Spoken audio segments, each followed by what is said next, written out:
ತನ್ನ ಕಣ್ಣಾಗಿ ಹುಟ್ಟಿದ ಮಗ ಕಣ್ಣಲ್ಲಿ ನೀರು ತಂದಲ್ಲ ಅಂತ ಮಗುವಿಗೋಸ್ಕರ ತಂದೆ ಅವತ್ತು ಬಿಸಿ ಬಿಸಿಲಿನಲ್ಲಿ ಜೀವ ಬಿಡ್ತಾನೆ. ಎಲ್ಲಿದೆ ಬದುಕು ಹಾಗಾದ್ರೆ? ನಾವು ಒಂದು ಮಗುವಿನ ಮಾತಿಗೆ ಬದುಕು ಇದ್ದಲ್ಲ, ತನ್ನ ಯೌವನವನ್ನೆಲ್ಲ ಬದಿ ಬರುವಂತಹ ಶರಣ ಆ ರೈತರ ಬದುಕು ಇದ್ದಲ್ಲ ಅಂತ. ಇನ್ನೊಂದು ನನ್ನ ನೆನಪಾಗುತ್ತೆ, ಈ ಜೀವನ, ಈ ಬದುಕಂದ್ರೆ ನಾವು ಏನ್ ತಿಳಿಸ್ಕೊಂಡಿದ್ದೀವಿ ಅಂತ ನಮ್ಗೆಲ್ಲ ಕನಸ್ಬಿಡ್ತಲ್ವಾ, ಮಲಗಿದ ಕನಸ್ಬಿಡ್ತಲ್ವಾ. ನಮ್ಮ ಮಕ್ಕಳ ಕೇಳಿ ಮಗು ಕನಸಲ್ಲಿ ಏನ್ ಬೇಡಿ ಅಂತ. ಇದನ್ನೇ ವಿದ್ಯಾವತಿ ತಾಯಿ ಕೇಳ್ತಾ ಇದ್ರು.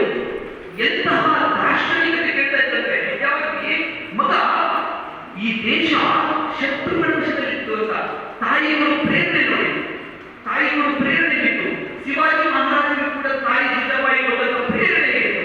ನಮ್ಮ ದೇಶ ಮತ್ತೊಬ್ಬರ ಆಳ್ವಿಕೆಯಲ್ಲಿದೆ, ಇದನ್ನ ಸ್ವತಂತ್ರಗೊಳಿಸಿ ಯಾವಾಗ ಅಂತ ಹೇಳಿದ್ರು.